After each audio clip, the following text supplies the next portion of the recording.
Call to order the March 19th, 2025 City of Deltona Planning and Zoning Board meeting. Staff, can you call the roll? Member D'Erico. Here. Member Gonzalez. Gonzalez, aye. Member Northey. Here. Member Stewart. Here. Member Trojanowski. Okay. Secretary Amoroso. Here. Vice Chair Cardo. Here. Alternate French. Here. Alternate Nair. Alternate Warnicki.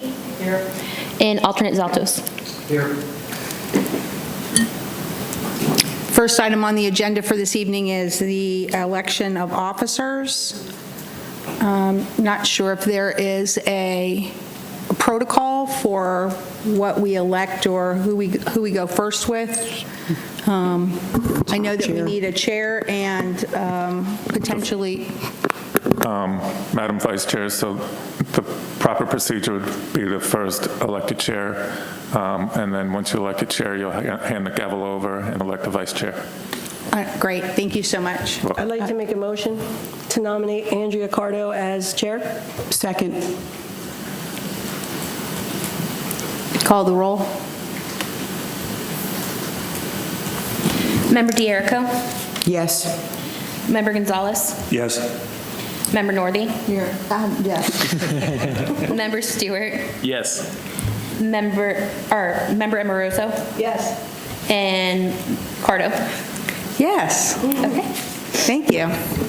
I appreciate the honor. All right, so now that that's out of the way, we can, do I hear a motion for vice chair? Motion to elect Chair D'Erico vice chair. Second. Wonderful. Staff, can you call the roll? Member D'Erico. Yes. Member Gonzalez. Yes. Member Northey. Yes. Member Stewart. Yes. Member Amoroso. Yes. And Chair Cardo. Yes. Motion passes. Excellent. Okay, and last but not least, do I hear a motion for secretary? I would like to make a motion to nominate Rachel Amoroso for secretary, or retain Rachel Amoroso for secretary. I'll second that motion. All right, Member D'Erico. Yes. Member Gonzalez. Yes. Member Northey. Yes. Member Stewart. Yes. Member Amoroso. Sure, yes. And Chair Cardo. Yes. Perfect. Motion passes. Thank you, staff. Okay, moving on to the next item on the agenda, the approval of the minutes and the agenda from the last time we were together. The meeting date was February 19th, 2025. Does anybody have any comments with regards to amendments or changes required with the minutes? Do I hear a motion to So pass them? All those in favor say aye. Aye. Those opposed? Hearing none, motion passes. Presentations, awards, and reports. Anything on the agenda for that? No. Great. Moving on to public forum. Do we have anybody here from the public who wishes to speak? No, ma'am. Thank you. No old business. Moving on to new business. Ordinance number 07-2025, amending the zoning code, Article 14, medical marijuana dispensaries by updating the Title II pharmacies, drugstores, and medical marijuana to align with the Florida statute and to include provisions for purpose, location, standards, and approval process, providing for conflicts, codification, severability, and an effective date. A presentation by staff. Good evening, Planning and Zoning Board and City of Deltona. My name is Jonathan Knight. I am a Planner 1 with the city, and as stated, I will be presenting ordinance number 07-2025. So the request is to update Article 14, medical marijuana dispensaries of Chapter 110 zoning within our land development code to be consistent with the Florida statutes. So for history, in 2014, ordinance number 1014 was adopted by the city, permitting the operation of medical marijuana dispensaries in the commercial zoning districts within the city. This permission was contingent upon receiving a conditional use approval. In 2018, Florida legislators shifted this regulation of cultivation and processing of marijuana to the state, which left local jurisdictions with little authority. So this legislation means that local governments can ban medical marijuana treatment centers and dispensing facilities completely, also known as MMTCs, or I might refer to them as facilities. If a local government permits this kind of use, there will be no limit on the number of facilities within the designated zoning districts, and they shall not place regulations more stringent than those applied to the pharmacies. So these are some of the changes that came out of our study of this. So we incorporated pharmacies, drugstores, and medical marijuana dispensaries into the title and throughout the article. We added definitions for medical marijuana dispensary facility, medical marijuana treatment centers, and medical marijuana treatment center dispensing facilities, as well as pharmacy and drugstores. We defined the location regulations for where you can put a pharmacy, drugstore, and medical marijuana dispensary. And then we also defined the location regulations, These facilities shall not be located within 1,500 feet of each other, and they shall not be located within 1,500 feet of a private or public park, religious institution, house of worship, private or public elementary, middle, or secondary school. And we also want to include a major conditional use approval process, which would provide for these facilities that are not complying with local regulations, such as the distance from the aforementioned places. So this is a map of the city as it currently stands. As you can see, the yellow is the churches, the green is the parks.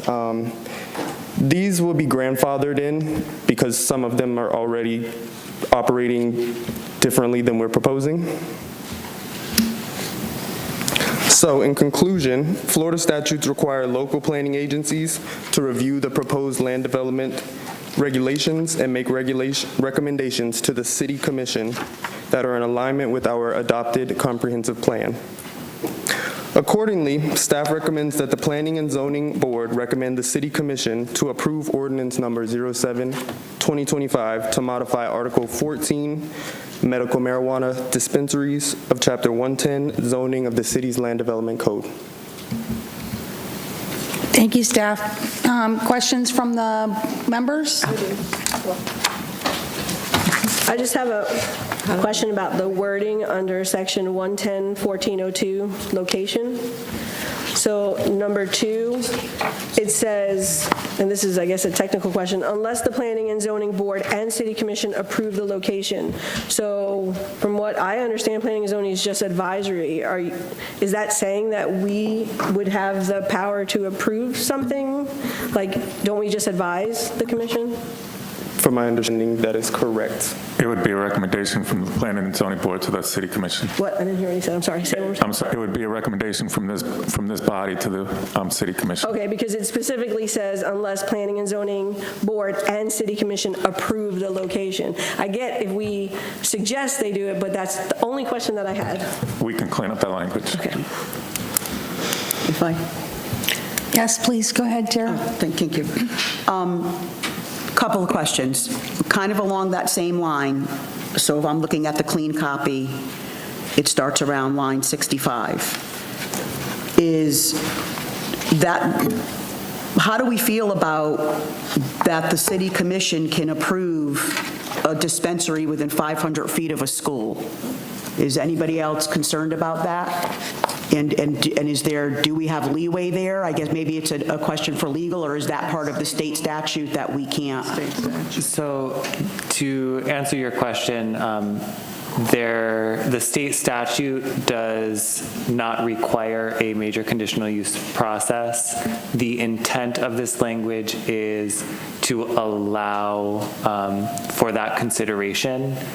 A major conditional use is discretionary. It can be denied. So this would be there are some circumstances in which this would be warranted for a pharmacy, drugstore, or medical marijuana dispensary facility. So it is for all 3 of those different uses, because we have to regulate them in the same manner pursuant to state statute. So that is the intent behind that language, to provide that opportunity for all 3 of those Okay. if it is deemed appropriate by the board and the commission. So there's no, Zach, just to, so anything that would be within 500 feet would have to go in front of the commission. There's no way that would potentially, It would have to, yes, Okay. yes, it would have to come before, or if it is the recommendation of the Planning and Zoning Board, we could remove that process, and then there would be no way. no, I don't want to do that. Okay. I would rather, I don't want it to,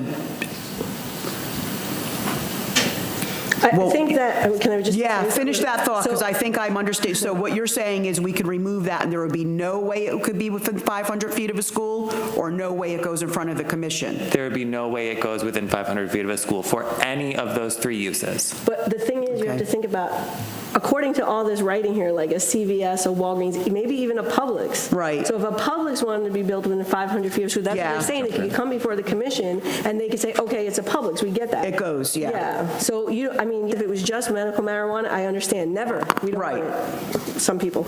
But because everything It's got to is all be looped in. classified at the same. Would it still have to come for us anyhow for approval for the construction of it, where if we find out it's within 500 feet and it is a dispensary, we can nix it? Pump the brakes, Recommend okay. to the commission that they deny the permit. All right, excellent. As part of the major conditional use process, Right. Correct. right? And then I did have two other quick questions, I'm sorry, is I just wanted to Zach, right, I think you clarified for me that line 62, they shall not be located within 1,500 feet of each other. So again, that's a hard and fast, that's a state statute. We can't say, we can make that smaller, but we can't make it greater. You can make it smaller. That's up to Okay. the, And then, Do you want to make it smaller, Erler? no, I don't want to make it smaller. I Do you would like wanna to have make it made it larger? greater, but I don't think we can, because we can't supersede state statute. That was my understanding. No, he's saying it's not a state statute. Oh, We can increase it or make it smaller, you correct? can recommend to, correct.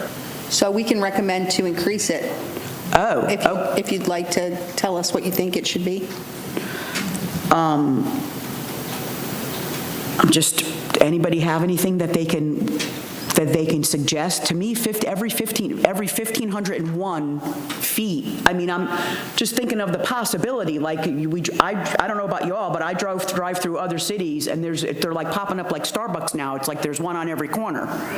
But you also So- have to remember it's 1,500 feet from a CVS. So you can't, for this, it's 1,500 feet. Where It's there's gonna a be CVS, everything. You can't open a dispensary within 1,500 feet unless you have this, everybody votes yes. But you could have a CVS on one corner and a Walgreens on the other, Yeah. If they're 1,500 feet away from each other. if they're not. Is there a If they vote way? yes, this is preventing that. I mean, this is, I think, why the wording is in there, because normally when you see a CVS, a Walgreens is across the street. Yeah, they're That won't competing. be able to be built like this, I might be wrong, but it won't be able to be built like this unless the commission, the planning and zoning agree, and the commission agrees to do it. Well, I don't- Even with a drugstore, not just medical marijuana, but this says drugstores. Right. So there was very specific things in here. So like on the corner of Providence and Normandy, for example, there's a CVS. 1,500 feet Yeah. from there, there's another pharmacy right down the road next to the gas station. yep. That would not be allowed ever again unless the commission approves it. Because the pharmacy, community pharmacy is here and CVS is here. It's within 1,500 feet.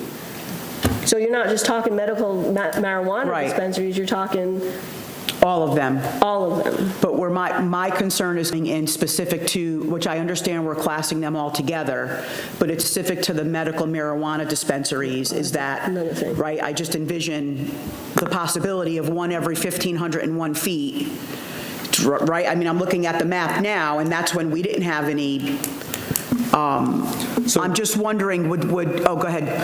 Keep in mind that these are, oh, you go ahead. So for clarification purposes, I don't know if this helps the discussion. Currently, we only have 3 medical marijuana dispensaries within the city.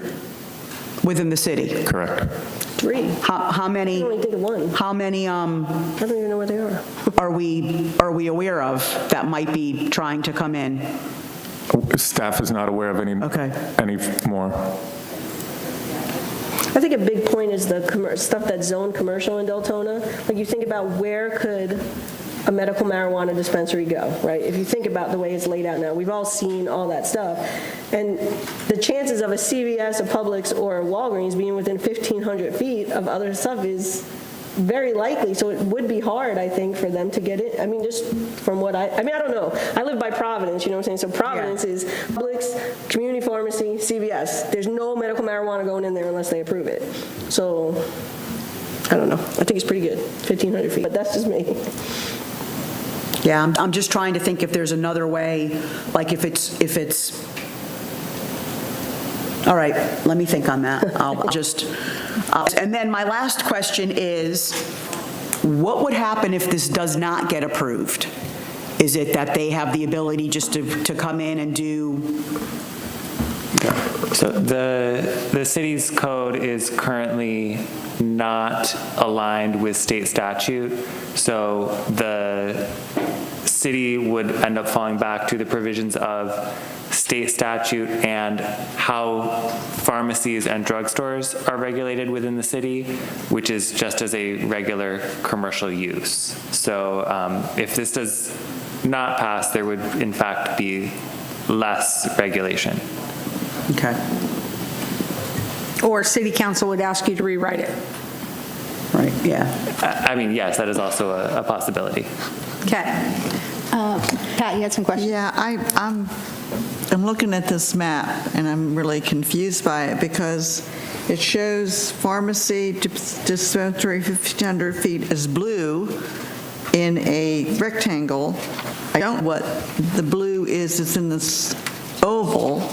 I'm trying to figure out where, you said we had 3? The rectangle is the color code, and then the circle on the map is a radius. Oh, okay, so that's 1,500. So we have more than 3 then, correct? This is including pharmacies, dispensaries, and drugstores. So that's Okay, so it's not just, where's the code that I would find just some dispensaries? where is the code for that? If I'm looking at this map, where do I find them? Because I understand we only have 3. How do I locate them? I'm just trying to see where they're at. Unfortunately, I do not know the staff does. We can get that back to you. Google. Okay, so that is, Drive down Allen. I don't even know where they're at. I just want to clarify real quick to your question. I think we're trying to kind of zoom in or focus in on the medical marijuana dispensary. Right. And to your point, the point that you're making is we can't differentiate that due to Florida statutes. Now, we're grouping this in, and under this, it's all, we're recognizing it all as the same thing essentially going forward. So if we follow what the state of Florida says, I don't want to say the wild, wild west, but essentially there isn't really any regulation. They can come in, they can establish as long as it's properly zoned for. What's being proposed here tonight is we're putting parameters in place to say not within 1,500 feet of each other, not within 500 feet of a school, a church, a religious organization, things like that. I was just trying to If those locate aren't hard numbers, for me personally, Tara, to your point, I would like to see the school, that boundary increased a little more. I have 3 children, that attend schools here, and just, so for me personally, I would like to see that a little bit more. I think 1,500 feet within each other is, it's going to make, I would agree with that. You mean decrease, right? The number decrease within a school? If I may, through the chair, the 500-foot buffer is set by statute. Understood. So Okay. that is a hard and fast number. That's the one that can't change, Yes, correct? the Okay. separation is where you could provide additional guidance. Right. And that's why the 500 feet we have that has to go in front of the commission, because we Correct. can't change it, but at least we can try to mitigate at the commission level. Correct. Okay. Thank you. We tried. We tried. Any other questions from staff? Just one more. Is this Board. piece of legislation intended to just, it's been a while since I've sat up here, to correct something that is amiss now, or to bring it into alignment with the state? Why are we doing this? This is intended, frankly, to do both, Okay. to align with what is required by the state, and the city's current ordinance is not in Not alignment with what is required by the alignment. state, so it needs to be So, fixed. okay, and have we had any issues up till now with the current ordinance as it was written? No, ma'am. Okay, all right. And we've only got 3, is that Correct. correct? Okay. Thank you. Do we have any members of the public that wish to speak on this matter? No, ma'am. If there are no more questions from the board members, I'll ask for a motion. Move approval. Would you like to make a motion? I'll second. I did.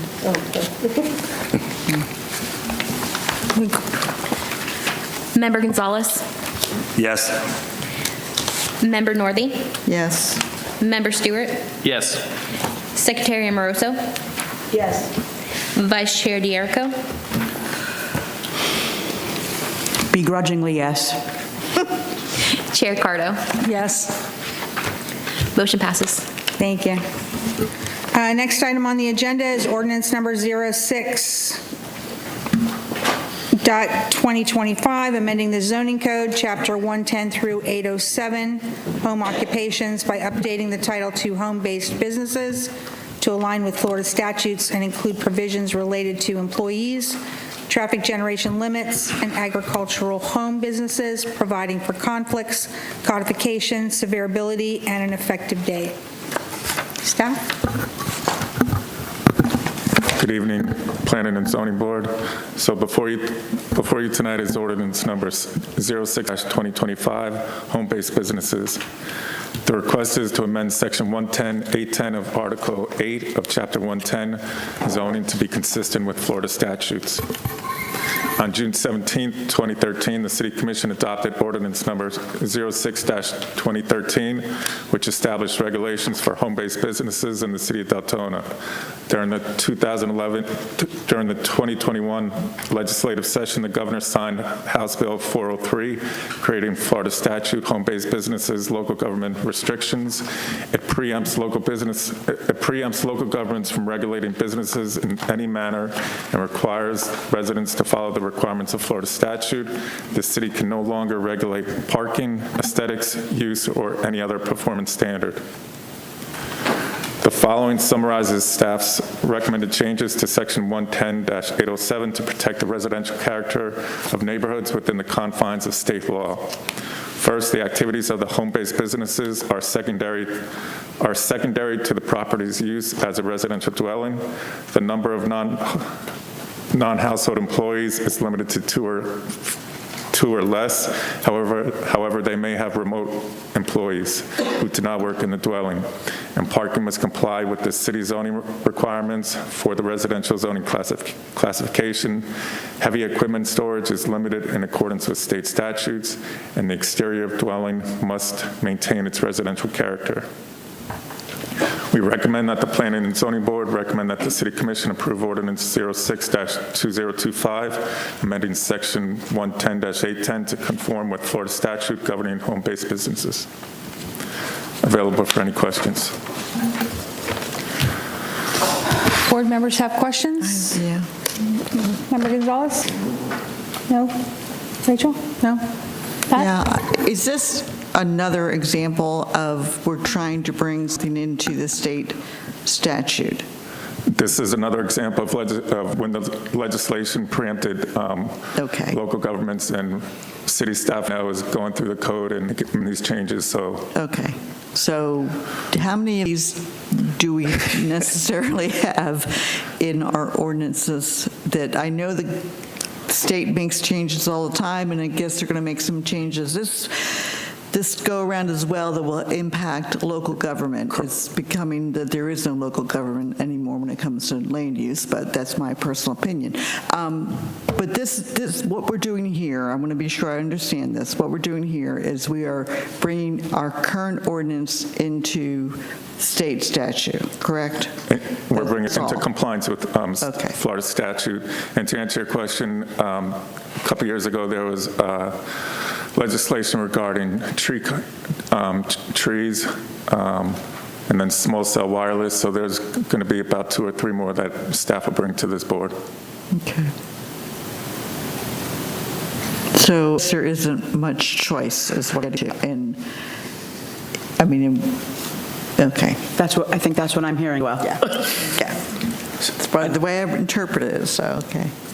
I just had a quick question. So essentially what this is doing is deregulating small home-based businesses in the sense that it kind of opens it up and gives them a little bit more flexibility. My question is, as a city, how are we able to, I'll put it out there, how do I ensure that my neighbor or the person down the road doesn't have a car lot, or a mechanic shop, essentially, that would directly impact my home's value or the ability to use and live and enjoy my space. I understand that they have freedoms to use and enjoy their space, but as standing small business owners and home-based businesses, by bringing this up to par and aligning with the state of Florida,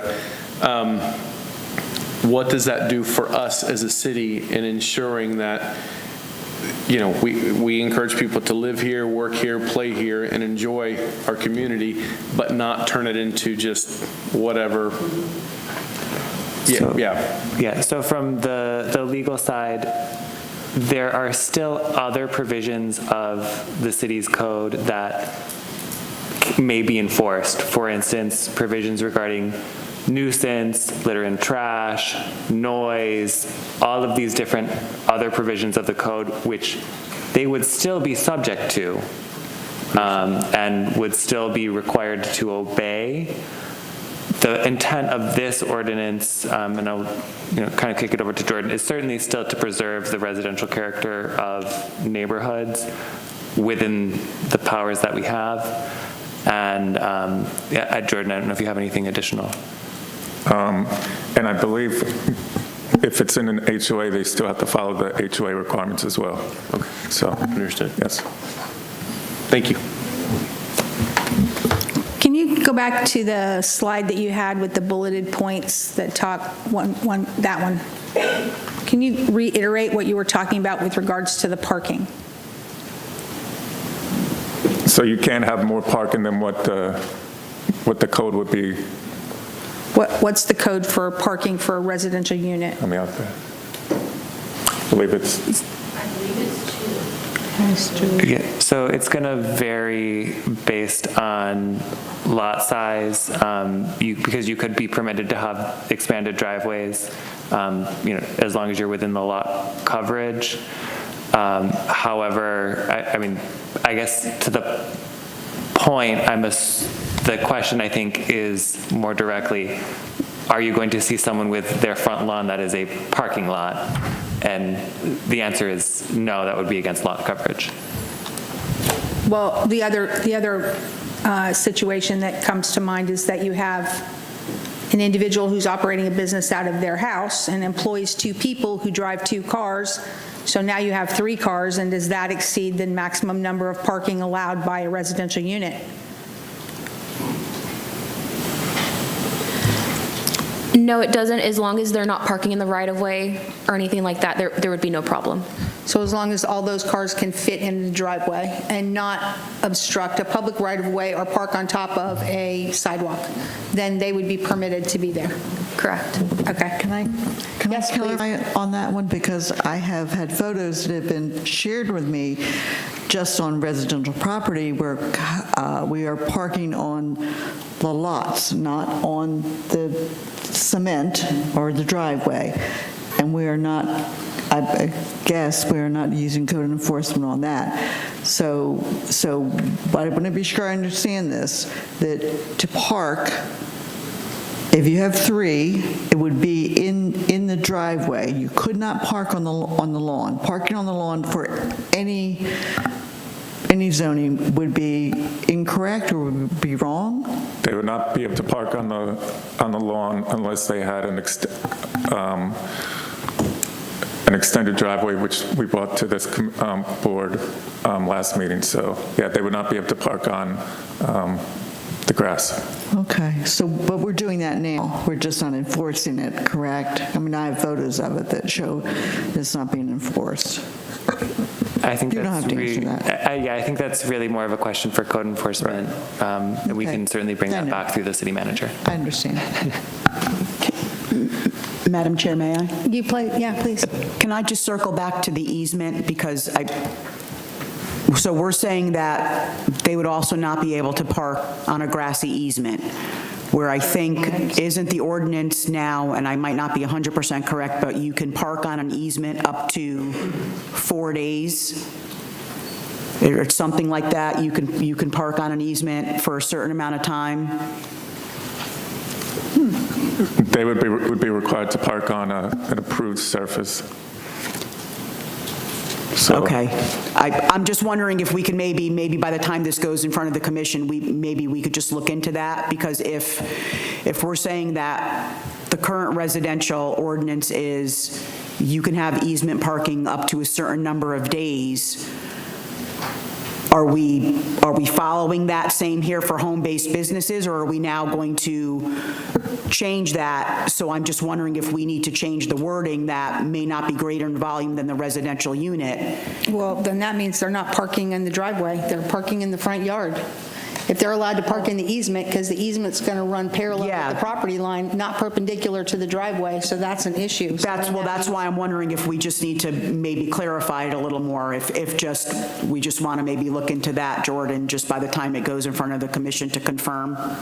we can certainly look into that. And I just want to also stress that home-based businesses, the traffic volume generated can't be in greater volume than would normally be generated, so. Okay. Any other comments from the board? No, ma'am. Anybody in the public who wishes to speak on this matter?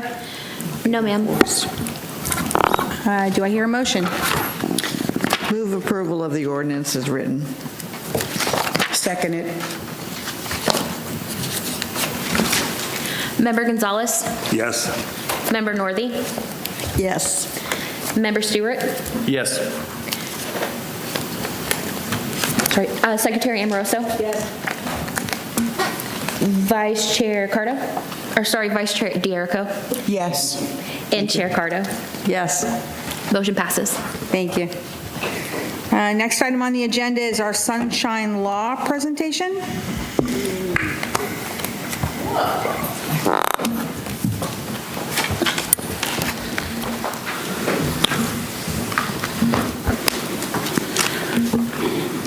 Good evening.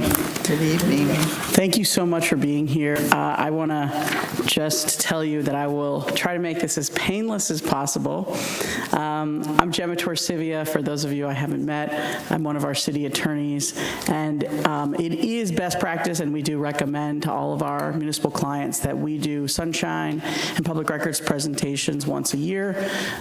We have done this same presentation for the commission, so if you were at that meeting, I apologize, you're going to see it here again. But as you are our planning and zoning board, you are bound by these same rules, and so we wanted to discuss them with you here tonight. As we go, if you have any questions, please just speak them out, and I'll stop and we can chat about it. Honestly, there may be questions that you think of after the fact. If so, feel free to reach out to us. I believe all of our information is available, but if not, Jordan can send it to you also. You have our emails and cell phones, so you can call us. And I think we're pretty accessible. You can get us on the phone. If you can't reach us and you have an urgent question, you can always text and say, please call me, and we'll get to you as quickly as we can. So we appreciate the service that you perform for the city and for the residents. We're grateful for all that you do, and we want to be here to serve you all. With that said, so Florida Sunshine and Public Records, that's some of the trickier things that we have here in Florida. Florida's laws with respect to sunshine are different than a lot of other states. So if you've come from another state or you've had experience in another state, particularly in government, this can be a little bit shocking. It can be a little bit jarring because Florida is unique. Florida Sunshine Law is governed under Chapter 286 of the Florida statutes, and it mandates transparency in governmental proceedings. And you all, as you sit here tonight, this is a governmental proceeding, as are all of your meetings. It applies to state and local bodies to ensure public access. It also is codified in the Florida Constitution in Article 1, Section 24, which states that all meetings of any public body of the executive branch shall be open and noticed to the public. So what's the point of the Sunshine Law? So Florida is a state that believes strongly that government should occur in the sunshine, in the light of day, and that the actions that are taken by the government should be open to the public, and particularly to ensure that people have transparency around government. And so the goal of this law and all of the surrounding rules is really to ensure that end. And Florida does have, I think, the most open government in the United States as a result of this. There is a lot of case law on point. This is a citation, Myers versus News Press Publishing, just of a case that's a seminal case in respect to sunshine, which basically says that decisions that are made by public bodies should be made openly. Now, there are some requirements for meetings. Those requirements are codified in Florida Statutes 286, spot 011. They require that all meetings are open to the public, that reasonable notice must be provided, and that no binding actions occur unless they're taken in a public meeting. And when we talk about actions and decisions, it's important to note that discussions, deliberations, and recommendations are all part of the official action. What that means is that any discussion that you all have as a board about any item that comes before you or could reasonably come before you, which really is anything related to the city of Deltona, land use, zoning, potential business regulation related to land, those are all topics that even if they're not on an agenda this month or 2 weeks from now, if they reasonably could come before you, and it's pretty broad, you cannot have discussions about them unless they're in a meeting like this or another meeting that has been open, that's open to the public and has been noticed. Which means that you can't even have little quick conversations like, man, that medical marijuana rule is crazy. I can't believe CVS has the same restrictions as a medical marijuana dispensary. Even little quips like that are violations of sunshine and not appropriate. Notice requirements for the meetings. Now, you'll see with you all, most of your meetings are noticed pretty well in advance, but sometimes there may be a last-minute meeting that's held, particularly if there's something that we want to take very quickly to the commission that has to go before you all first. There might be an extra meeting that's added to the schedule. The statute doesn't have a specific requirement for notice, but it does provide a requirement that there is reasonable notice, and the Attorney General of the state of Florida has provided some guidance. The general rule of thumb is a week is best practiced, 72 hours is sufficient, and in an emergency, 24 hours is sufficient. Most emergencies tend to be weather events like hurricanes. You can have less notice if it's an emergency such as a hurricane, but oftentimes you'll have to have another meeting later if it really was very tight, like 4 or 6 hours notice. The notice must include the time, place, and agenda summary. If there's just a discussion on a general topic, that's sufficient. So say, for example, you all are going to have a discussion about, I don't know, dog park restrictions or how far they must be apart from each other. There doesn't have to be super detailed text in the agenda. It could just say dog park restrictions on limits. that would be sufficient. There can be even broader topics. So say, for example, there's a public meeting and the discussion is about medical marijuana dispensaries. Just that topic would be sufficient. There doesn't have to be super detailed, particularly if it's a discussion and there's not a resolution or ordinance that's already going to be contemplated.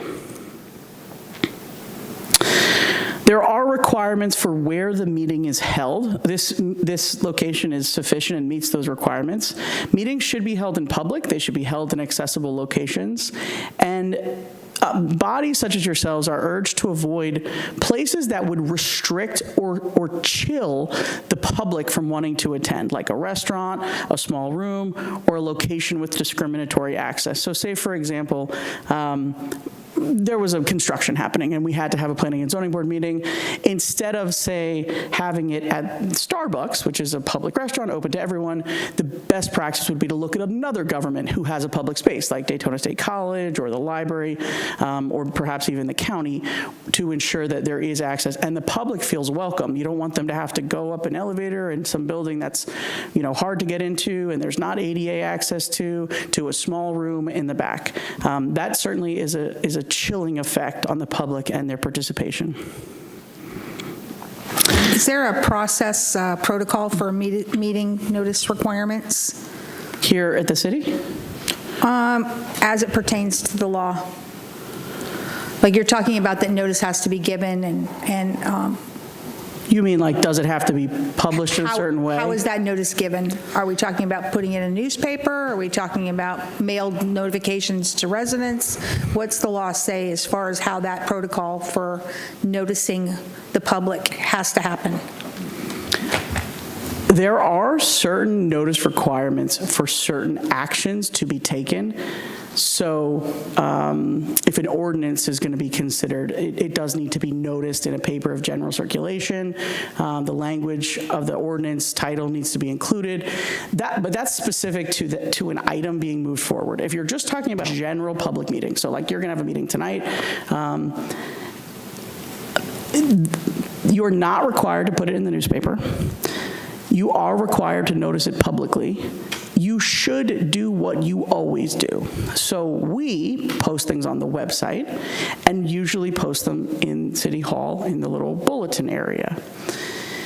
If a meeting is going to occur, the same thing should occur if a last-minute meeting has popped up. Now, I will tell you that it does.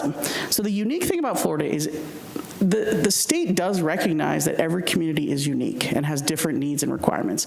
So say, for example, this was a community of 500 people.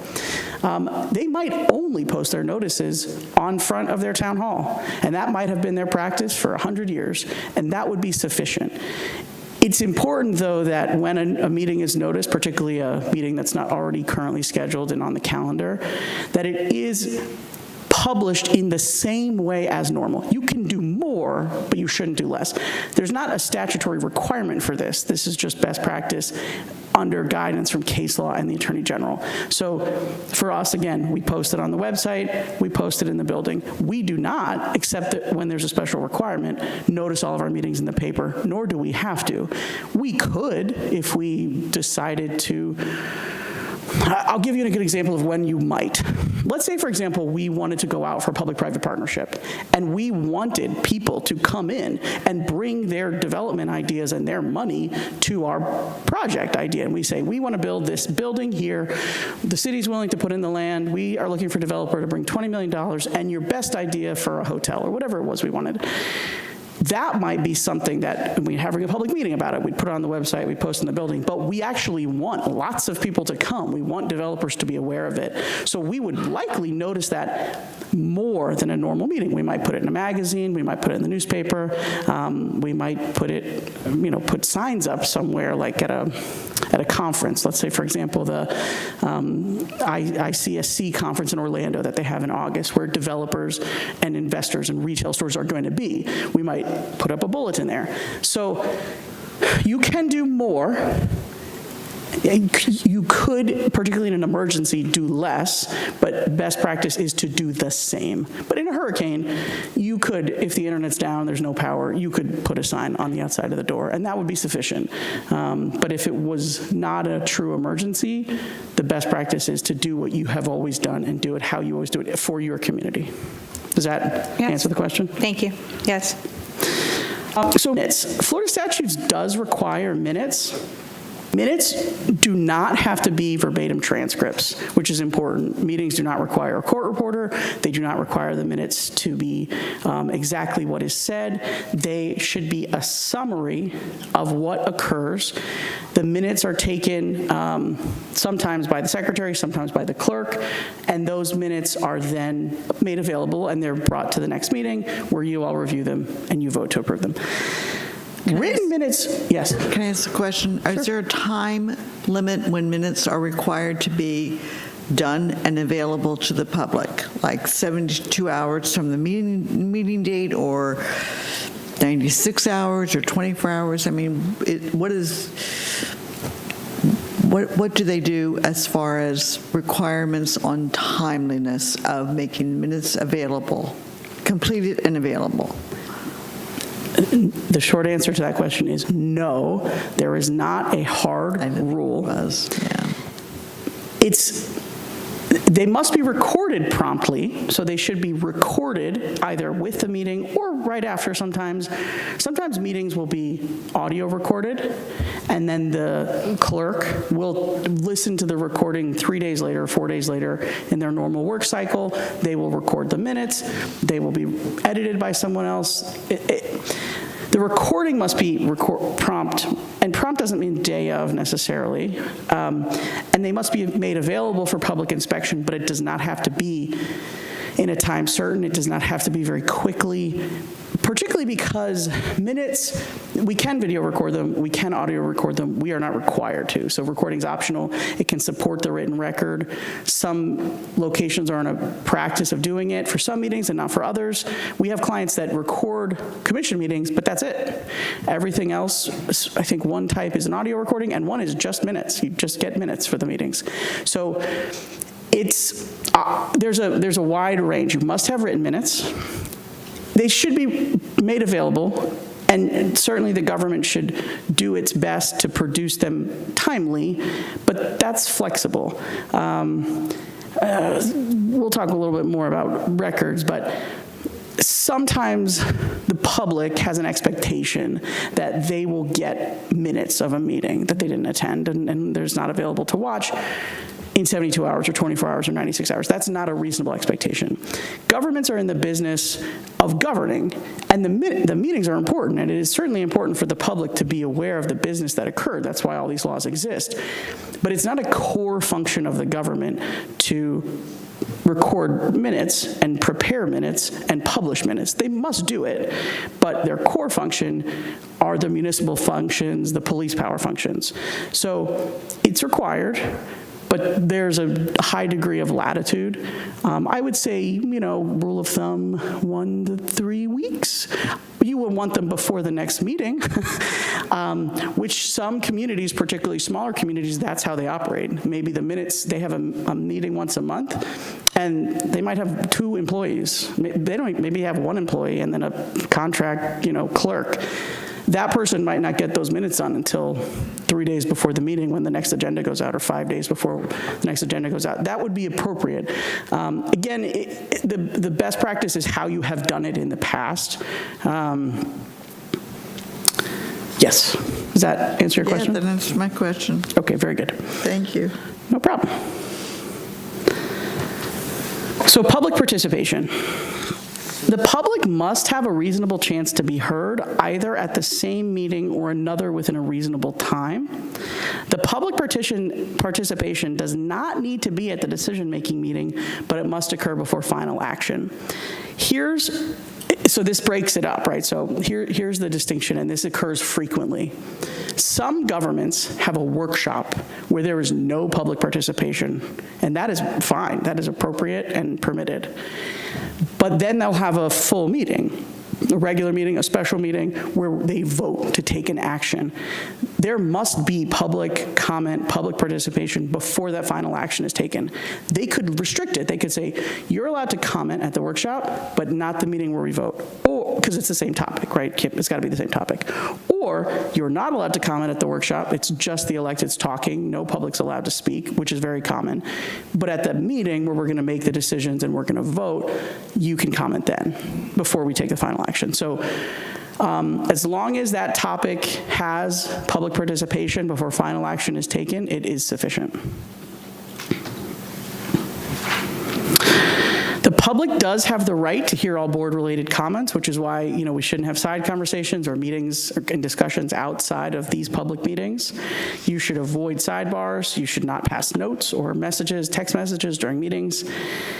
Time limits on comments are permitted. They should not limit meaningful participation. We in the city have a very generous amount of time for public participation. There is a lot of latitude here. Some governments have 1 minute or 90 seconds, which is sufficient. Some governments have 2. Some governments have all public comments at the beginning of the meeting for every item. And that's it, and you don't get to comment again on each item as they come up, as long as there's meaningful participation at some point before final action is taken. It's sufficient. So who is covered? For you all, you are covered. Obviously, the commission as well. Any individuals who have authority delegated to them by the board. Council members elect. So once the election is over, even before they're sworn in, this governs, and advisory board members as well. Quasi-judicial proceedings, there are special rules for quasi-judicial proceedings, like a zoning hearing. They must be based on competent and substantial evidence. The public has a right to hear all presented testimony and to refute it. So there must be public comment at quasi-judicial hearings. Ex parte communications, if there is a quasi-judicial hearing and there's discussions outside of the meeting, you do have to disclose it. So I know that we've had a discussion with some of you about the current bylaws, and I know that the commission is working on making some revisions because the bylaws for you all are more restrictive than the statute, and so we are going to make them align with the statute. What that means practically is that you will, once, at the moment you cannot, but once the bylaws are revised to align with statute, you will be permitted to speak to commission members, right? Because you're not on the same board. So you're here and they're here, you're not aligned, you can speak. However, you must disclose for quasi-judicial proceedings who you've spoken to, the same as any quasi-judicial proceeding. So if it's a quasi-judicial proceeding that this board has before it, and you've spoken with 3 commissioners, which is perfectly acceptable as long as it's not at the same time as all 3. You speak with them one at a time. You would need to disclose that. You'd also need to disclose other communications you've had. I was going to ask that if we, I don't know current, what they're allowed to do now, but in my prior life, you could go out and view the issue, the zoning change or whatever was going to come before you. You had to disclose that you had done that or that you would talk to somebody outside the board or the commission. Is that still the same, that you would disclose? If I went out to Fernando Place and they're talking about doing a second place in there, and I talked to not employees, I talked to people that live there, would I be required to disclose that as an ex parte communication? So if it's a quasi-judicial hearing, you have to disclose all ex parte communication, including to staff, to attorneys, to commissioners. So if you meet with a resident, if you meet with a former... But we are allowed to do that? Yes. Okay, there's no prohibition on meeting with somebody outside or talking to somebody about an issue? No, not at all. Okay. You cannot accept any sort of remuneration or money in exchange for a vote. Yeah. You can't accept a free dinner or exchange for a vote. You can't let them wash your car in exchange for a vote. Yeah. Nothing of value. But you can have discussions with them. They can make their case. They can say, I hate this, I love this, please vote against this, please vote for this. You can talk to us, you can talk to the commissioners once we amend the bylaws. Not yet. Well, at the moment, you can talk to the people, you can talk to the lawyers, you can talk to the manager, you can't talk talk to the commissioners under the current bylaws. You are allowed to talk to staff, but to the staff designee, Jordan, the planning director. Right now, that says no, you can't talk to the Well, you staff. get to talk to the one staff So designee. if I may jump in, the way the bylaws are currently written, reading them in their totality, it speaks about a staff liaison and a designation of a staff liaison with whom communication may occur. And then there's that language that Board Member Northey pointed out that makes it sound like you're not allowed to talk to staff. Right, yeah. But reading the bylaws in their totality, it's clear that the intent is to streamline communication through the staff liaison rather than having board members contacting, Jessica, So, Brandon, for Jonathan, instance, everyone individually. If I had questions about tonight's agenda, I chose not to call because the current way this is written gives me the impression that I cannot talk to staff. You're telling me that I can talk to staff. Yes, you may through the staff liaison who is Okay. Jordan, and and Jessica, and they'll But I can't guide you talk to a accordingly. city commissioner until we officially change this. Is that? Correct. That is correct. Correct. Okay. So in its current iteration, you all may speak to Jordan. Okay. And then Jordan can say, you can talk to Jessica, Okay. right? Otherwise, all through Jordan. So he can let you talk to other staff members in the current version, but he's all the information He's the comes to him. gatekeeper. He's the gatekeeper, correct. No All right. commissioners at present, but we're working on that as quickly as we can. The city attorney's fine, city manager fine. Charter officers, you're good to go. You could talk to us whenever you'd like. So, does that answer your question? Yeah. Can I think so. circle back to the ex parte communication? So if we do talk to residents, is it sufficient that we disclose, I talked to three residents on site, or do I actually need to keep track of their first and last names? You should keep track of their names. Okay. If they won't give you their last name, try to at least get their first name. I mean, I assume they would tell you their name, but I don't know, let's say it's an employee and they're like nervous about something for their employer, try to at least get a first name or some sort of distinguishing characteristic. The person that works at this Chevron Tuesdays at 10 p.m. and who wears an orange shirt and a cap, right? Just so, I don't know, if someone wanted to, the whole reason for disclosure is so that the public has a right to refute or dispute what information you've received. So it's assumed that the information you received is prejudicial unless you disclose it. So you get information from someone else, a member of the public. It's assumed to be prejudicial until you disclose it. No longer prejudicial. However, then the public says, oh, you talked to that guy at the Chevron. I know he hates his boss. He's not going to say anything good about that place. He's not going to want them to put in a car wash.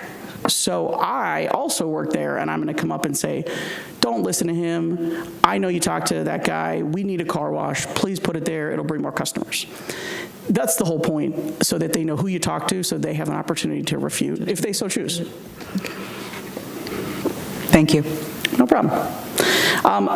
Communications, like I said, are presumed prejudicial until they're publicly disclosed.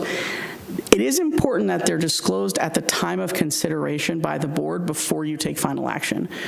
Do not wait until after you vote. So again, the public needs to have an opportunity to hear it, and if they want to refute it or try to dispute the information that you're presumed to have received, they have to have a right to do that before you take final action. Electronic communications. So we talked a little bit about this already. You cannot discuss board business through private electronic means like emails, text, WhatsApp, Signal, Facebook. This rule prevents any actions or decisions from being made outside the public eye. Board members should not use reply all in board-related emails. Staff will try very hard to always be CC so you don't all get each other emails addresses and accidentally hit reply all. But please, if you're going to respond to an email from staff, please just check to make sure you don't hit reply all and that all the addresses are not there. I have a question. Yes. We had a situation that happened maybe 3 or 4 months ago where the current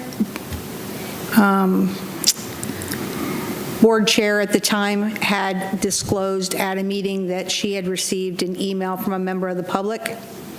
And through the conversation, Jordan explained that that individual had contacted him and our email addresses were provided to him.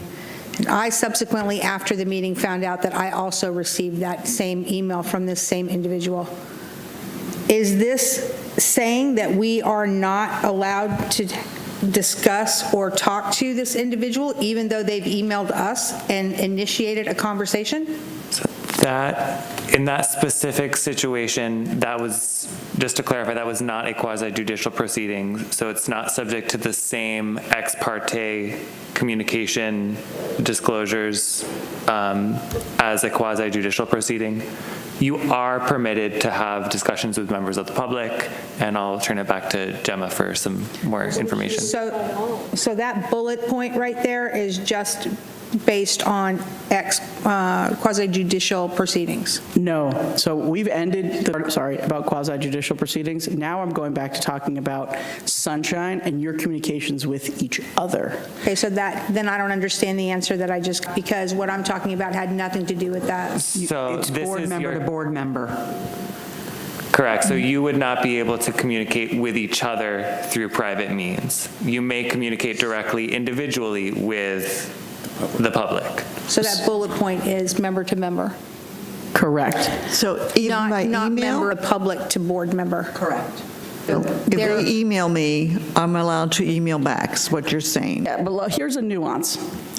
A member of public gets all your email addresses and emails you all, because they don't work for the city and they don't know that they are going to put you at risk of violating Sunshine if you reply all.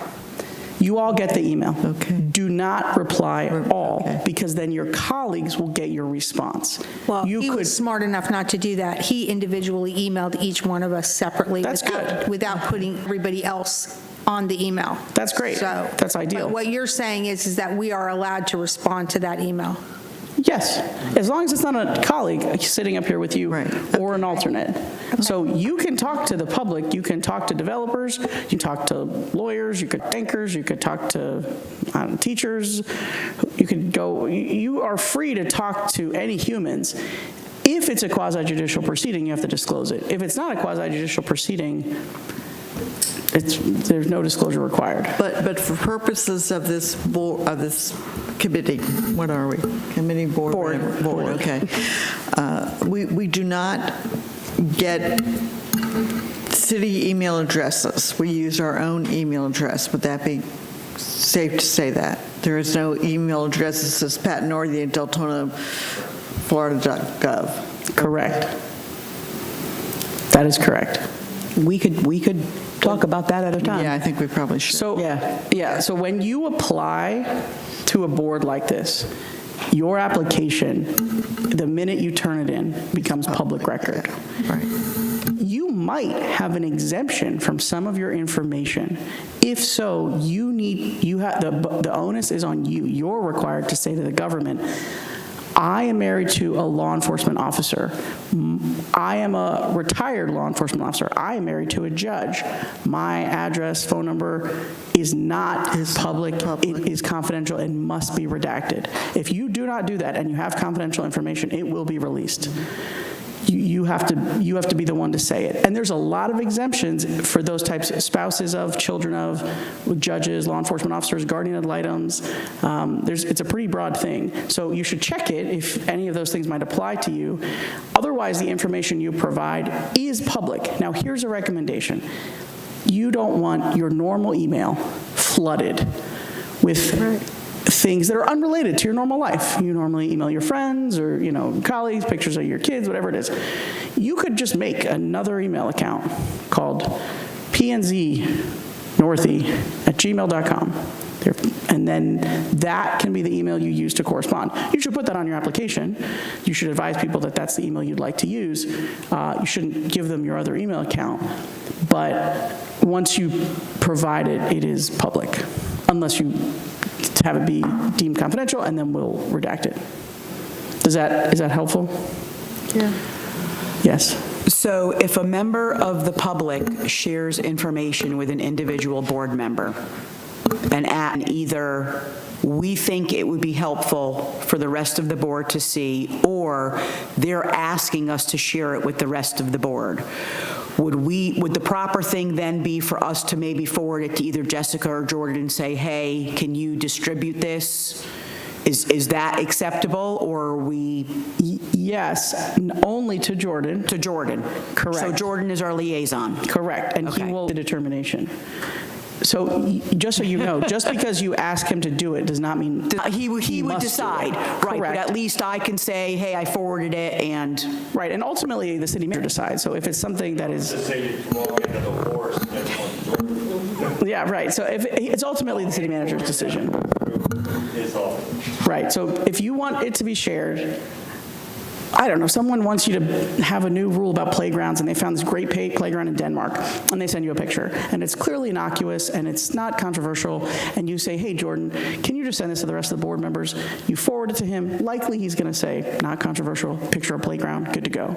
But if you send something that says, like, we should be permitted to paint, I don't know, sensitive material on government buildings or something, and there's this protest about it, and there's all this information, and you send it to him, he might say, this is inflammatory, this is a violation of other rules or ordinances that we have. I'm not going to send this to the rest of your colleagues, or sends it to the city manager, and then he gets involved, and we get involved, and we say, nope, we're not going to share this. But typically, if it's innocuous, if it's non-controversial, or if it's about something that is going to come before you, like medical marijuana dispensaries, right? Like you could have said, here, I took these 3 pictures of what they look like right now. I think this design regulation should be changed. Jordan, please, let's have them send these to my colleagues because they should look like how they look in Jacksonville, whatever it is. That's innocuous, that should be fine, but it's up to his discretion. We're going to talk in a minute about public records and custodians of public records. Informal gatherings and social events. You may attend social gatherings as long as public business is not discussed. Violations will occur if board-related matters are discussed in private gatherings, even informally.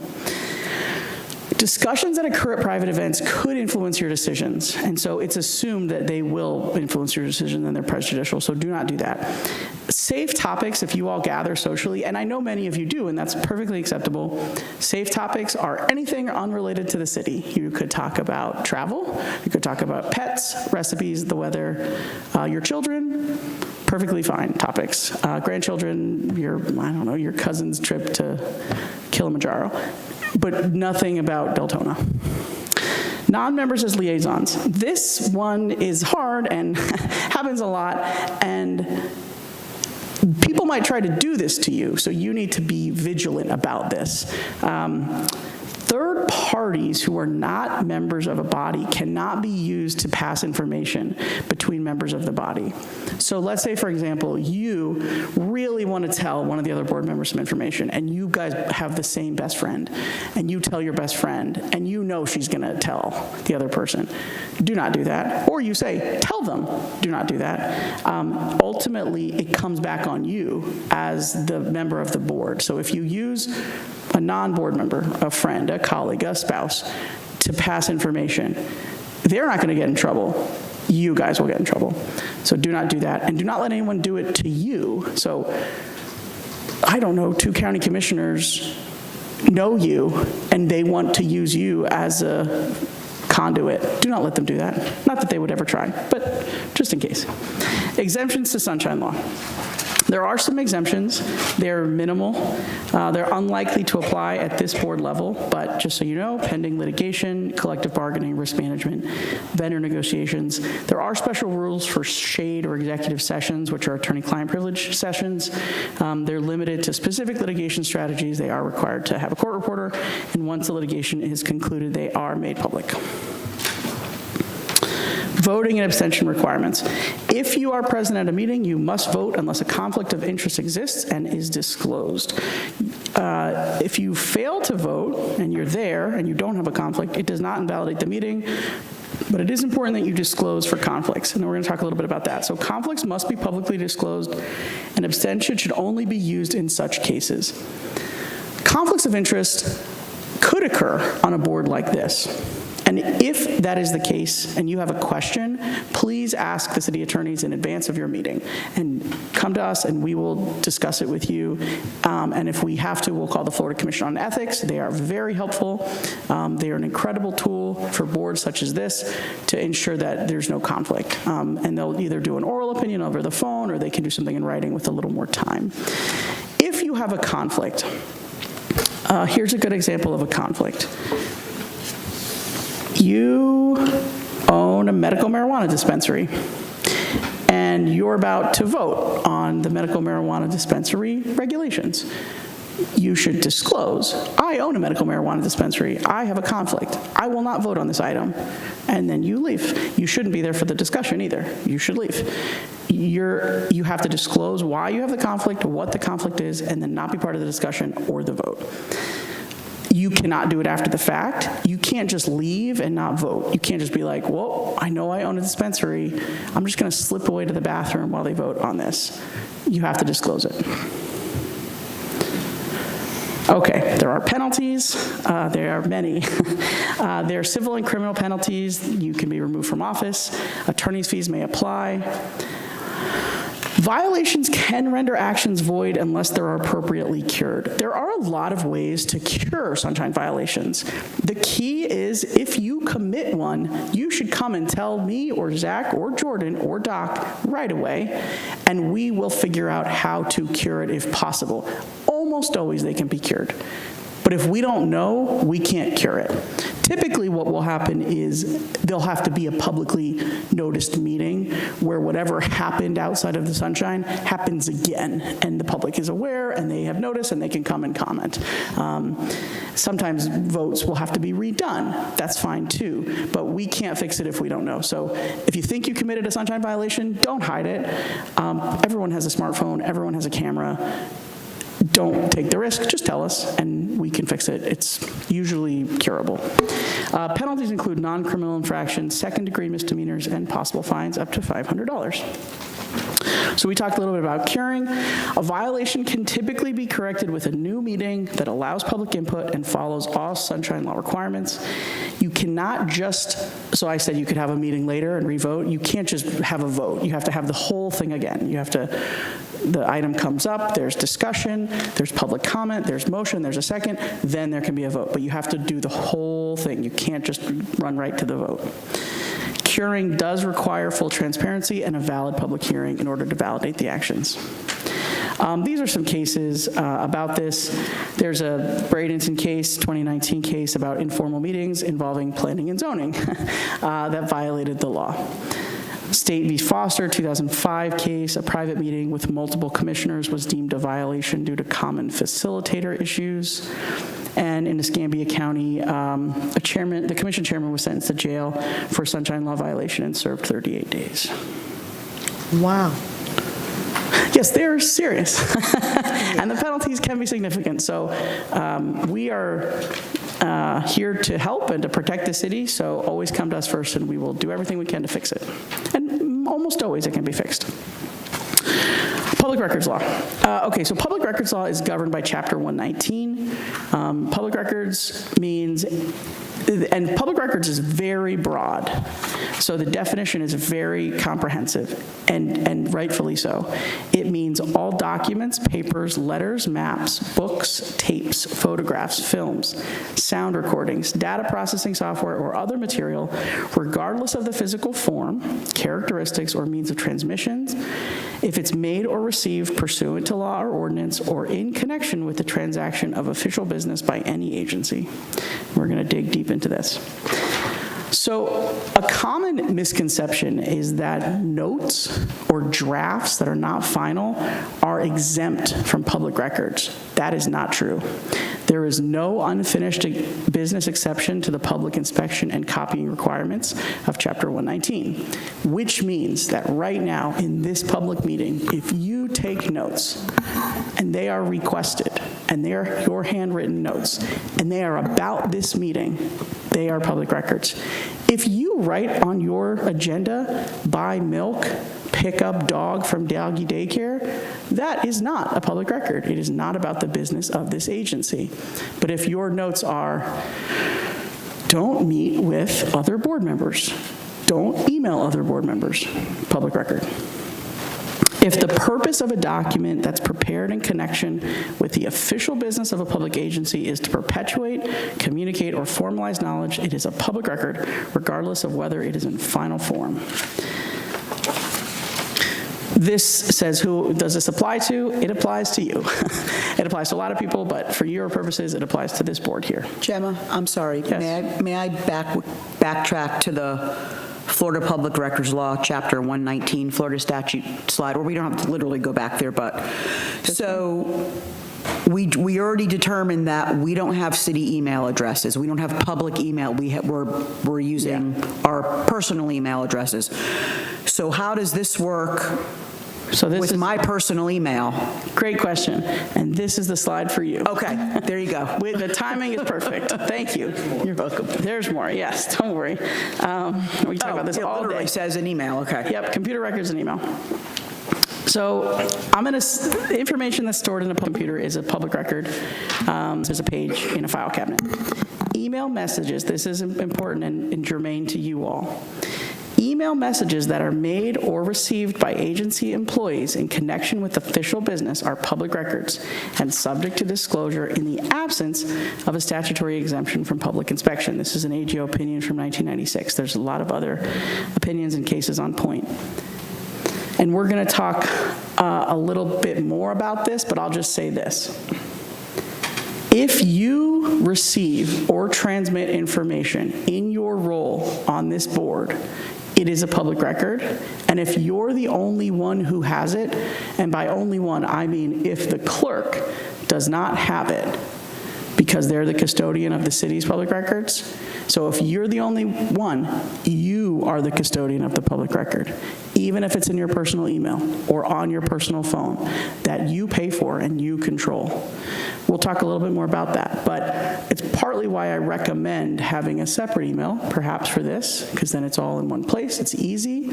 You also can send records and information to the clerk, and then it transfers. You then are not the custodian, the clerk is the custodian, which is appropriate. That's where public records requests go through in the city. Yes. So if we have an email and we're going to correspond with a person in the Austin area, for instance, and we use their email, return a response, as long as we put is it Jordan or is it the clerk that we would put, who is the keeper of that we would then put their email on that, their email address on that email, which would then make them the custodian. Yeah. Yes. So until we amend the bylaws, it'll be Jordan, but we're going to amend the bylaws to make clear that it would be the clerk. The clerk is the custodian for the city, so it's cleaner. But for now, until the bylaws are amended, Jordan's your staff liaison. Just copy Jordan. Can I just, and I don't know if this is the appropriate forum for this. Sure. And I'm happy to facilitate a conversation, but it just seems like it would be a lot easier if we had city email addresses, because then everything is just public record on that email address. So Am I just oversimplifying it? yes, and here's why. The staff, the emails. The electeds have city emails. But if they email from their personal email, which happens all the time, particularly if you have an iPhone, and you go to compose a message and it sends it from the wrong account, which happens a ton, you've now created more public records. The key is make sure that you have an email that you maintain access to, that you have it where you can get out of it, you get into it if you're locked out of it, that you don't delete emails. You can put them in folders, but don't delete them because you're a custodian. For the purposes of you, and we'll amend this in the bylaws, but for the purposes of this board, what we'll do is we'll put in the bylaws that your emails that you want to not be the custodian of should be sent to the clerk, the city clerk. And then what I would recommend as best practice is before or after every meeting, because you guys meet regularly, just go through your email and just forward all those emails to, and then they're out of your queue. You could keep them and maintain them. That's fine, but the onus is on you as the custodian. And you'll probably have a ton of text messages or voicemails that are on your personal phone. There's not really a way in today's modern era, and like we're lawyers and we're really strict about it, but even in the past we had like multiple phones and this was a government phone, it's almost impossible. It's just don't delete things. That's the key. Don't delete things. We'll talk about what you can delete, but just don't delete things. Keep them. If you have Gmail or you have an iPhone, you'll have a ton of storage. If you have the iCloud, it'll back up. But again, you could just literally before or after every meeting, just screenshot your text messages, take all the emails about this, and forward them to the clerk, which we'll put in the bylaws, so Jordan isn't flooded with your emails. And then they'll be the custodian. Yes? I have a question. You mentioned about communications and also about being custodians. Does that also apply, and I'm thinking it would, to text messages or anything you're actually receiving when you're up there on dais? And Yes. if that's the case, should you then immediately report that as ex parte during the proceeding? You have to tell me more. You mean like you're sitting up there and you're talking about medical marijuana dispensaries and a medical marijuana dispensary owner is texting you Or a member of the public? about the item Or someone who's watching it on the channel? and it's a quasi-judicial hearing, you disclose it. Okay. If it's not a quasi, That's disclosed or actually stated anywhere in here that we need to do things like that. if it's quasi-judicial, you have to disclose all ex parte communications before the vote is taken. If they're given them to you in real time and you've already made your disclosures and a new person, so if you've already disclosed your neighbor who's been talking your ear off about this for 2 weeks, and you've already disclosed it, and he keeps texting you, you don't have to disclose it again. But if it's a new person and you're sitting up there and they're watching you on TV and they text you and they say, Mr. French, this is crazy, don't vote for this, and you haven't already disclosed their name, you should disclose it before you vote. You could say, hey guys, I just received this text message. This is a person I didn't disclose earlier. They're talking to me about Osteen. Full stop. Good. Is that something that is clearly written into these guidelines so that we'll be aware of that? It's written in the statute, and if you have an Attorney General opinions provide guidance, if you have specific questions, you should just call us and ask us, and we'll talk you through it. That text message, though, then does become a public record until after the vote, which we'll talk about in a second. Okay. One good piece of information is that just because emails come to your private email, that does not mean all of your emails are public records. Only the emails related to your work on P&Z. So and again, this happens a ton to city employees because we all have many of us have iPhones, and we have like 3 accounts: your city account, your personal account, your family account, whatever it is, your iCloud account. And you go to compose an email and you send it, and now all of a sudden in your personal email, you've sent an email to your boss saying, hey, don't forget, we have to bring this ordinance for second reading, whatever it is. And someone does a public records request. You have to produce that email, even if it's in your personal Gmail or iCloud. But that doesn't mean they get to read all your other emails. All your other personal emails are still personal. And you are the custodian of the records you keep, which means you have to apply the law, and we can help you, to determine what is a public record and what is not. If it's personal, it's not public. If it's medical, it's not public. If a city employee gets medical records on their city email, it's not public. But if you have questions, certainly we're here to reach out. But that's good news, because sometimes people worry about that. They're like, oh my gosh, I got one government email to my email, and now all my emails are public. Not true. Same thing with text messages. And you can have a whole conversation with someone, and there's one comment about a public item. You can redact everything else on a text. Redact, redact, redact. Just show the one part where you talk about medical marijuana dispensaries and the vote that's coming up. Full stop. So if this comes up, if it happens, if the clerk reaches out to you for a public records request, and you have questions, certainly you can reach out to us.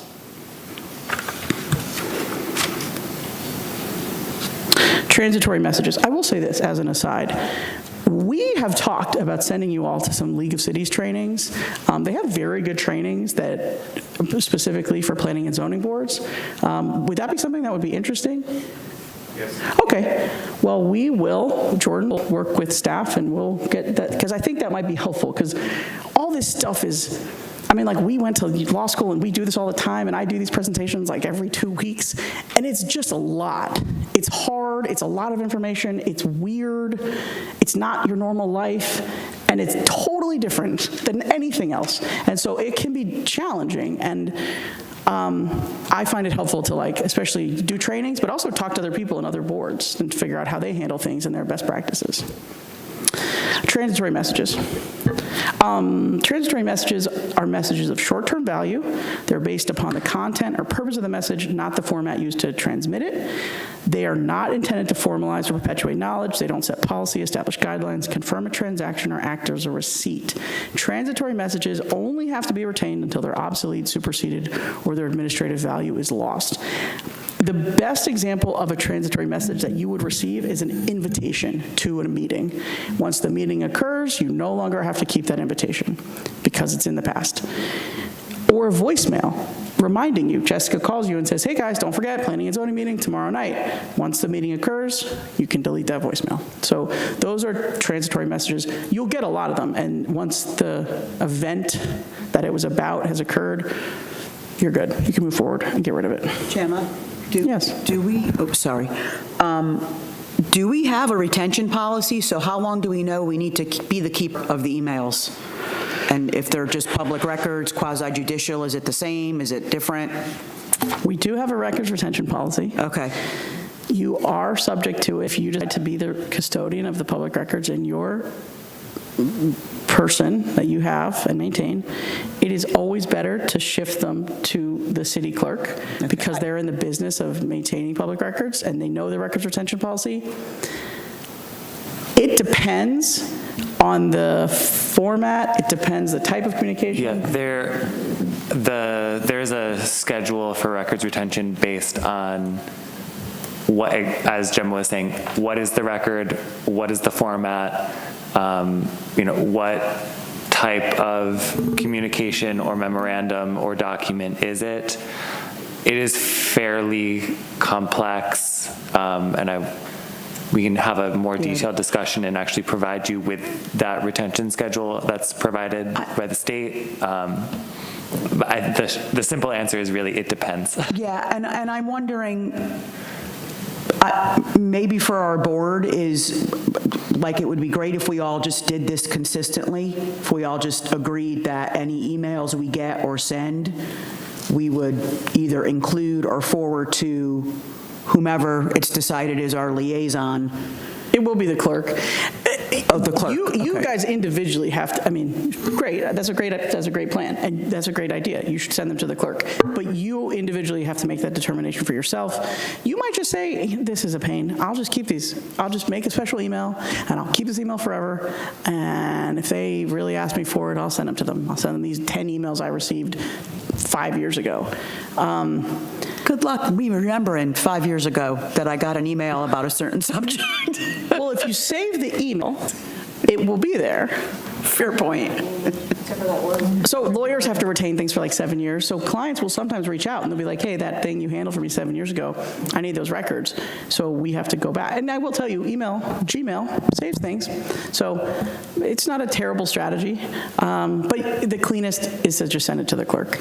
You also could just be in the business of, other than the agendas, not receiving emails. And when people email you, say, please do not email me. You may call me at this phone number, or you may speak to me at the meeting. You can do whatever you like. I'm just telling you, written communications, a public record, text, email. But the clerk, I would recommend it. But it's your choice. You're individual board members, and it's your own, at your own discretion. Okay. Who's authorized to inspect public records? People don't love this answer, but it's true. Anyone. They do not have to say their name. They do not have to be a resident. They can be a child. They don't have to live here. They can be from another country. Any person. They do not have to say why. They do not have to have a reason. They do not have to need it. When must you respond? So again, we have the city clerk, who's the best to get the records to. But if you are the record custodian, you have to acknowledge public records request, and you have to respond in good faith. The statute does not give a time limit. The custodian must make reasonable efforts to respond. However, there's case law that has held that records requests that are complied with between 4 months and 9 months are sufficient, depending on the complexity of the record, the workload of the agency, if the record needs to be reviewed by attorneys, if there needs to be redactions. Because again, governments have to maintain public records and produce them, as do boards and their members. But that's not their core function. Their core function is municipal function and police powers. Full stop. They have to do it, but they don't have to do it and not respond to the fire or not have the meeting and turn the lights on and staff the meeting and run the meeting. So there are other things that agencies are required to do that are the core function of the agency. And so records requests must be responded to. They have to be acknowledged promptly, and promptly is, I don't know, within a week, 10 days. Typically, most governments respond between 2 weeks and 3 months, and that's sufficient. Particularly, sometimes the public will get very agitated when they say, well, I put this public records request in 2 weeks ago. The challenge is that when you put in a public records request, particularly to a city, it has to go out to all the different people who might have the records. They then have to produce those records. The custodian has. Does this need to go to legal for review? Are there exemptions? Does this have employee information, their address, their phone number? That's protected. And then the lawyers have to go and we have to redact, or sometimes the clerk redacts. Is this subject to ongoing litigation?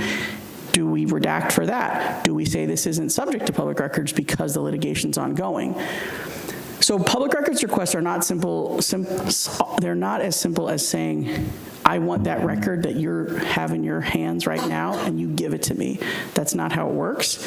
It's not supposed to work like that.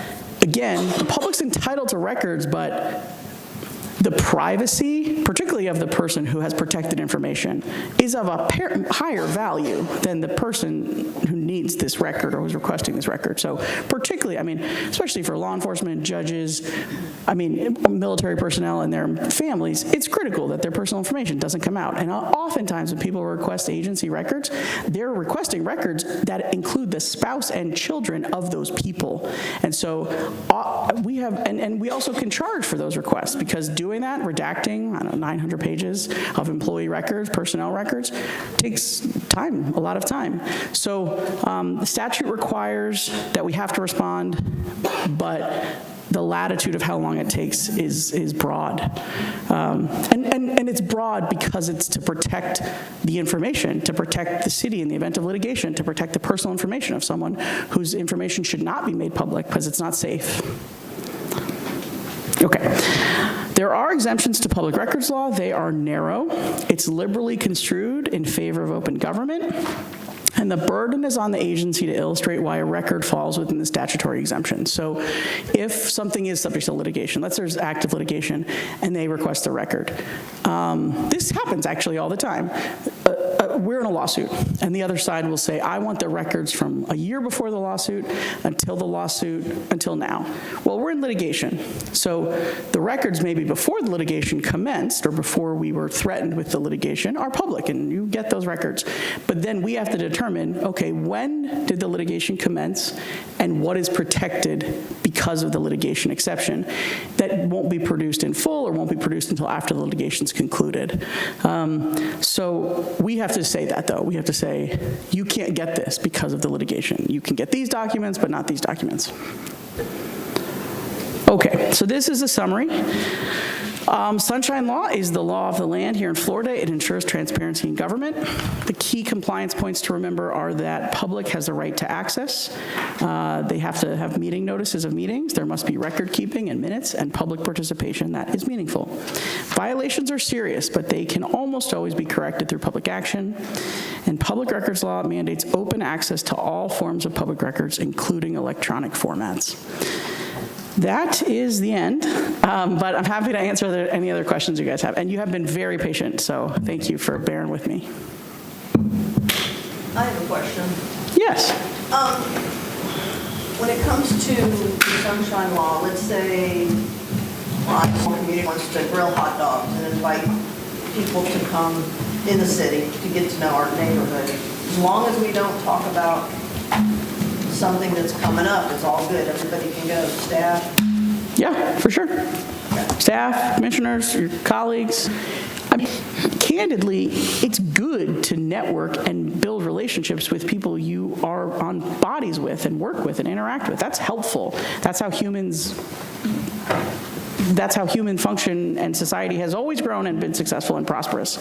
You just can't talk about the things that are going to come before you. But again, trade recipes, talk about the weather, talk about your vacations, talk about, I don't know, the price of gas, whatever it is, just nothing about, for you all, nothing about the board or things that could come before the board. Is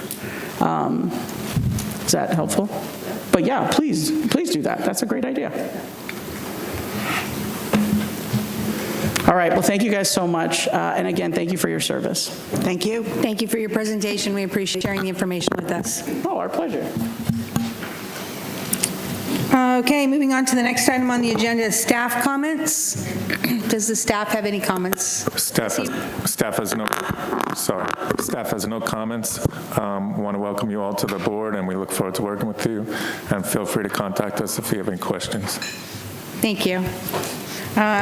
Board committee members, comments. Anyone on the board have comments? Just really quickly, I had brain surgery a little bit ago, and sometimes my speech is not as clear as what it should be, so I try very hard. But if I'm not speaking clearly, please let me know, because I will restate my issue. But I had to learn to re-speak, so I'm still learning. That's better. Yes, I'd say you're doing rather well. All right, not hearing anyone who wants to make any comments, I'll ask for a motion to adjourn tonight's meeting. I'll make the motion. We adjourn to meeting. And a second? I'll second. All those in favor, say aye. All right. Those opposed, hearing none, meeting adjourned.